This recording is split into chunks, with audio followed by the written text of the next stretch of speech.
안녕하세요. 결혼한 지 3년 만에 자유의 몸이 된 30대 여성입니다. 결혼을 결심했을 당시만 하더라도 제가 이혼녀가 될 줄은 상상도 못했는데, 아무튼 오늘은 익명의 힘을 빌려 제 이야기도 하고 드리고 싶은 당부도 있어서 이렇게 컴퓨터 앞에 앉았습니다. 남편하고는 고등학교 때부터 알고 지냈는데 그렇다고 해서 매사 같이 하는 그런 단짝 친구는 아니었어요. 하지만 고등학교 졸업 후 서로 가까운 대학에 진학하게 되었고, 졸업 후 취직한 직장도 한 동네에 있다 보니 어느샌가 한 달에 두세 번은 꼭 만날 만큼 가까워져 있었죠.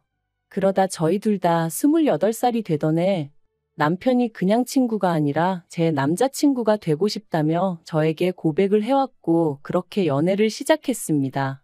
사실 대학생 때 반년 정도 연애를 해본 것을 제외하고는 이후로 줄곧 혼자였던지라 연애라는 게 괜히 겁났었는데, 남편하고는 알고 지낸 시간도 길고 하니 왠지 잘할 수 있을 것 같았기도 하고요. 그리고 역시나 제 예상대로 그래도 알고 지낸 세월이 있다 보니 연애하는 동안 크게 부딪힐 일이 없었어요. 주변 사람들이 신기하다고 할 정도로 작은 말다툼조차 해본 적이 없었다니까요. 하지만 솔직히 저는 당시만 해도 연애 자체가 즐거웠지 결혼까지는 생각해 본 적이 없었습니다. 20대 후반이었기에 그렇게 결혼이 급하다고 생각치 않았거든요. 주변에 결혼한 친구들도 많이 없었고. 그런데 남편은 자기는 나이 든 부모가 되고 싶지 않다며 결혼을 하면 생활이 안정될 거다. 생활이 안정되고 마음이 편해지면 지금 하고 있는 일들이 2배, 3배로 잘 풀릴 거다. 온갖 감언이설로 날이면 날마다 저에게 결혼하자며 졸라대더라고요. 그리고 저는 결국 그런 남편의 말들에 넘어가 버렸습니다. 그때는 정말로 남편이 저를 많이 사랑해서 그런다고 생각했거든요. 저도 남편을 많이 사랑했고요. 하지만 결혼을 하고 나니까 남편이란 사람이 달라진 건지, 아니면 처음부터 제가 남편을 잘 몰랐던 건지, 저희는 하루가 멀다 하고 부딪히기 시작했어요. 특히나 남편은 전에는 한 번도 그런 내색을 한 적이 없었는데, 결혼하고 한 달도 되지 않았을 때부터 회사를 언제까지 다닐 거냐고 묻기 일쑤였죠. 제가 그게 무슨 말이냐 하면, 자기가 돈을 못 버는 것도 아니고 자기 부모님, 그러니까 시부모님이 가진 재산도 많으니 집에서 편히 쉬었으면 좋겠다 했고요.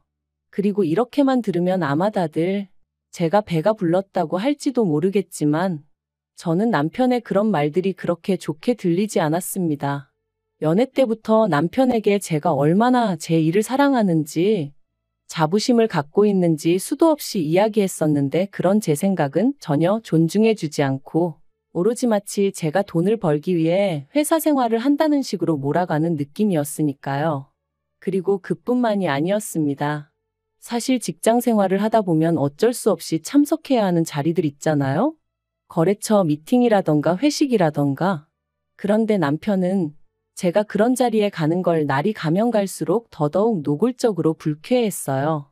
그러면서 옆에 누구 있냐? 인증샷을 찍어보내라. 사진 말고 영상으로 남겨라. 심지어 한 번은 제주도 출장이 잡혔는데 난데없이 자기도 친구들하고 제주도에 가기로 했다며 저를 떠본 적도 있었네요. 그리고 그때 처음 남편이 단순히 나를 사랑하는 게 아니라 집착을 하는 건가 그런 의심이 들면서 조금 무섭기도 하고 짜증나고 어이도 없고 그랬죠. 부부 사이의 존중과 믿음은 그 어떤 것보다 중요하다고 생각했는데, 남편과 제 사이에는, 아니 적어도 남편이 저를 생각하는 방식에 있어선 그 둘 중 한 가지도 없는 것 같았으니까요. 아무튼 그런 다툼이 반복될수록 저는 저대로 더더욱 회사 생활에 몰두했습니다. 막연하게나마 남편과 갈라서게 된다면 나에게 남는 건 이혼녀 딱지와 커리어뿐이다 싶었거든요. 그리고 제가 그럴수록 남편은 남편대로 제가 자기를 무시한다고 생각했던 건지 더 심하게 저를 못 살게 굴었고, 정말이지 끝없는 무한반복이 따로 없었네요. 그래서 결국 결혼한 지 2년 차가 되던 때 남편에게 차라리 이혼하자 했습니다. 우리는 결혼 전이 지금보다 더 행복했고 더 즐거웠던 것 같으니 지금이라도 제자리를 찾자고, 서로 밑바닥까진 보여주지 말자고요. 그런데 남편이 이혼이라니 가당치도 않다며 저를 잡았습니다. 제가 그렇게 힘들어하는 줄 몰랐다며 자기가 달라질 테니까 한 번만 더 기회를 달라나요? 그런데 기회를 줄지 말지 확답을 주기도 전에 시댁에 일이 터졌습니다. 남편에게는 1살 어린 여동생, 신우가 있었는데 그 신우가 죽었거든요. 신우는 시부모님과 남편뿐만 아니라 저에게도 싹싹하고 다정한 사람이었어요. 그리고 이제서야 말이지만 그런 신우가 있었기에 저로서는 상대적으로 시부모님을 대하는 상황에 있어 부담이 덜했던 게 사실이에요. 그런데 그런 신우가 언젠가부터 산에 오르면 가슴이 탁 트이는 것 같아서 비로소 숨을 쉬는 기분이라더니 그렇게 좋아하던 산에서 세상을 떠날 줄은 몰랐습니다. 나쁜 선택을 한 건 아니었고 같이 간 사람들 말로는 발을 헛디뎠대요. 그래서 미끄러졌는데 하필이면 거기가 절벽 같은 곳이었다고요. 그리고 시부모님은 종교적 신념이 있으신 분들이셨기에 어떤 이유로든 부검은 못한다, 안 한다 하셨습니다. 그래서 그렇게 신우를 보내줬어요. 그리고 갑자기 이런 일이 생기다 보니 남편과 제 이혼 이야기도 흐지부지 되었습니다. 비록 남편과 잦은 다툼으로 이미 사랑이란 감정은 식어버린 지 오래였지만 그래도 10대 시절부터 이어져 온 인간 대 인간으로서의 정이라고 해야 할지 남편을 차마 혼자 둘 순 없었거든요. 그래서 남편 마음이 어느 정도 안정이 될 때까지만 곁에 있어주겠다 했어요. 남편도 알겠다고 고맙다고 했고요. 그런데 제가 쓸데없는 오지랖을 부렸던 걸까요? 이런 마음가짐이 제 자신을 더 고달프게 만들 줄은 상상도 못했습니다.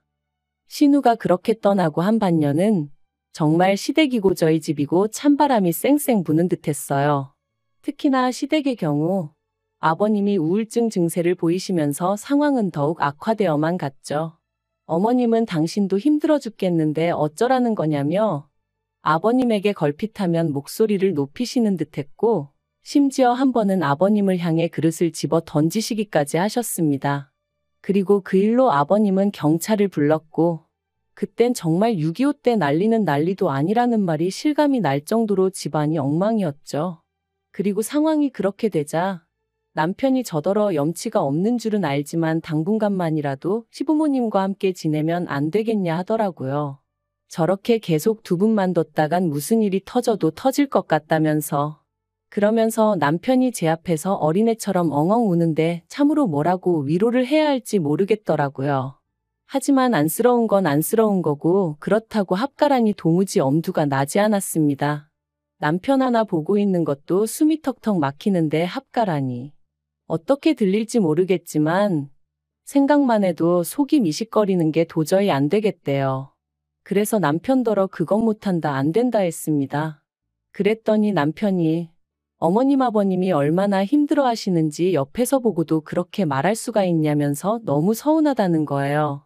하지만 엄밀히 말하면 그런 부모님을 살펴드리는 건 자식인 남편이 할 일이지 저는 아니라는 생각이었습니다. 물론 제가 남편과 사이가 좋았다면 며느리도 자식이란 말처럼 나섰을지도 모르겠지만 남편과의 사이도 이미 망가질 대로 망가진 상황에서 제가 굳이 왜 그런 노력을 해야 하나 싶었던 거죠. 하지만 그런 제 의사와는 관계없이 합가까지는 아니었지만 시부모님은 사시던 집을 파시고는 저희가 사는 아파트 바로 옆동으로 이사를 오셨어요. 그리고는 그때부터 고역스러운 일들의 연속이었습니다. 어디서부터 어떻게 이야기를 해야 하나 싶은데 저를 딸이라고 부르기 시작하셨어요. 그리고는 걸핏하면 저더러 건너오라 하셔서는 신우가 살아있을 때 당신들에게 무엇을 어떻게 어떤 식으로 잘했는지 이야기하시며 이제 제가 그렇게 해줬으면 좋겠다고 하시더라고요. 참고로 어머님 아버님 두 분 다 남편과 제 사이에서 이혼 이야기가 나왔었다는 것도 알고 계신 상황이었는데 말이죠. 그래서 제가 그런 건 남편에게 이야기하셔야 한다니까. 걔는 아들이라 아무것도 모른다면서 이제 당신들은 제가 딸이다 생각하고 살 테니 그런 줄 알라나요? 어이가 없었죠. 멀쩡하게 저는 제 친정부모님 두 분 다 계신데 난데없이 제 부모가 되겠다 하시니 그리고 저는 고민 끝에 이건 아니라는 결론을 내렸습니다. 그래서 남편에게 헤어지자고 했어요. 이제 당신이 정신 차리고 어머님 아버님을 살펴드려야 할 때라고. 내 할 일은 끝났다고요. 그랬더니 남편이 또다시 하루는 울고불고 매달렸다가 하루는 온갖 욕을 해대다가 사람을 정말 미치게 하는 거예요. 그리고 제가 이런 모진수모를 겪으면서도 버티고 있었던 건 솔직히 버텼다기보다는 갈 곳이 마땅치가 않았어요. 친정어머니는 예전부터 심장이 좋지 않으셨기에 충격을 드리고 싶지 않았거든요. 그래서 어떻게든 최대한 제 선에서 일을 마무리 짓고 때가 되면 조심스레 천천히 알려드릴 생각이었던 거죠. 그런데 남편이 이런 제 상황을 약점으로 생각하고 그런 식으로 나올 줄은 꿈에도 몰랐습니다. 제가 이혼의 뜻을 굽히지 않자 결국 남편은 체념한 듯이 알겠다고 했고, 그렇게 저는 말 그대로 비로소 자유의 몸이 되겠구나 싶은 생각에 얼마나 후련했는지 몰라요. 그런데 그런 대화가 오가고 바로 이튿날이었습니다.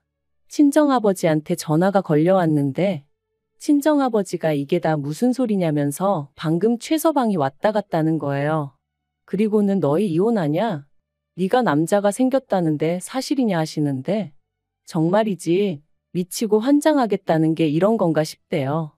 그래서 그럴 리가 있냐 하곤 회사에서 하던 일도 던져두고 그대로 친정으로 향했습니다. 친정에 도착하니 친정어머니는 충격으로 누워 계셨고 친정아버지께선 남편이 와서 짓거린 헛소리들을 저에게 전해주셨어요. 그리고 당연히 그 안에는 거짓과 날조가 잔뜩 섞여 있었죠. 그래서 저는 그동안 엄마 아빠가 걱정하실까봐 말을 못했는데 사이가 안 좋았던 게 사실이라고 하지만 결코 내가 바람을 폈다거나 그런 일은 없다. 그렇게 설명을 했죠. 그러자 친정아버지도 당신 딸이 그럴 리가 없을 거라고 믿고 있었답니다. 하지만 어찌나 저희 남편이 목에 핏대를 세우고 달라들던지 사실이 아니면 저렇게까지 화가 날 리가 있나 싶기도 했다며 저한테 미안하다고 사과하시더라고요. 그래서 아니다, 오히려 그런 놈을 알아보지 못하고 결혼하겠다고 든 제가 이 딸이 바보 같았다. 이런 일로 심력 끼쳐드려서 죄송하다 했죠. 그리고는 친정어머니께도 잘 말씀드리고 그렇게 저는 친정부모님한테서까지 이혼 허락을 받았습니다. 사실 저도 다 큰 성인인데 이혼 허락이라니 써놓고도 좀 그렇긴 한데 솔직히 이혼은 결혼만큼이나 중대사이고 그러니 친정부모님과 한 번쯤은 터놓고 상의를 하고 싶긴 했었거든요. 그래서 친정부모님이 너 편할 대로 너 행복할 것 같은 선택을 해라 하셨을 때 비로소 안심이 되더라고요. 저는 그 길로 다시 집으로 왔고 때마침 남편도 집에 있었습니다. 그래서 남편한테 당신의 우리 집에 가서 행패를 부렸냐니까 저를 째려보면서 한다는 말이 제가 시부모님과 남편이 겪은 아픔을 이해하지 못하는 것 같아서 저도 똑같은 아픔을 느껴보게 해주려고 했다는 거예요. 그 말을 듣는데 순간 온몸에 소름이 돋았습니다. 그러니까 한마디로 친정어머니가 쓰러지셔서 어떻게 되시기를 바랬다는 얘기로밖에 들리지 않았으니까요. 정말이지? 미친 X가 따로 없구나 싶은 게 무섭기까지 해서 더는 단 1분도 한 집에 못 있겠더라고요. 그래서 그 길로 도망치듯 뛰쳐나와 다시 친정으로 향했고 이후로 이혼소송을 시작할 수밖에 없었죠. 그리고 이혼소송의 과정은 쉽지 않았습니다. 솔직히 말하자면 남편이 저를 괴롭혔다는 건 어디까지나 저희 둘만 같이 있을 때 있었던 일들이었기에 입증하기가 쉽지 않았거든요. 그리고 남편은 물리적으로 저를 아프게 한 적은 단 한 번도 없었어요. 늘 비아냥거리고 사람을 떠보고 한마디로 신경을 거슬리게 하는 시기였기에 남들이 알아채긴 어려웠으니까요. 그렇지만 변호사의 도움으로 저는 비록 3년밖에 되지 않는 결혼 생활이었음에도 불구하고 24장의 진술서를 작성해냈고 그렇게 위자료 3천만 원을 받으며 이혼할 수 있었습니다. 그리고 그 과정에서 결코 의도했던 일은 아닙니다만 어머님이 결국 쓰러지셨어요. 어째서인지 지금도 이해할 수 없지만 어머님은 정말로 저를 죽은 신우라고 생각하기로 작정을 하셨던 건지 딸이 부모를 떠날 수는 없는 법이라며 소리소리를 지르시다가 말 그대로 졸도를 하신 거죠. 그리고는 실어증까지 오는 바람에 우울증인 아버님과 실어증에 걸린 어머님을 누가 감당할 수가 있었겠어요? 결국 듣자 하니 남편은 회사를 관두고 시부모님과 살림을 합쳤답니다. 남편 소식을 전한 친구에게 그래서 뭐 해먹고 산다더냐 물으니 일단은 시부모님 재산이 있으니 그걸로 생활하면서 생각해 보겠다고 하더라 그러대요. 그래서 더는 묻지 않았어요. 솔직히 말하면 남편이 저희 친정어머니에게 했던 짓거리를 생각하면 측은지심은 개뿔, 지옥에나 가라고 하고 싶은 생각이었지만 한편으론 어머님이 쓰러지신 게 혹시 나 때문인가 하는 죄책감이 조금은 있었거든요. 그래서 잘 살아라까진 아니더라도 두 번 다시 너랑 나 마주치지 말자. 너는 너대로 나는 나대로 각자 갈 길 가자 그렇게 마음을 먹게 되었죠. 솔직히 속 시원히 제가 그간 당해온 남편의 괴롭힘에 보기 좋게 한 방을 먹였다거나 그런 건 없어요. 그렇기에 소위 어디 가서 저 잘했다고 할 이야기가 아니라는 것도 압니다. 하지만 그럼에도 불구하고 이렇게 제가 제 이야기를 하는 건 다른 사람을 걱정하고 염려하느라 스스로의 인생을 낭비하지 말라고 말씀드리고 싶었거든요. 스스로의 행복은 오직 자기 자신만이 찾아줄 수 있다는 걸 꼭 기억하셨으면 좋겠습니다.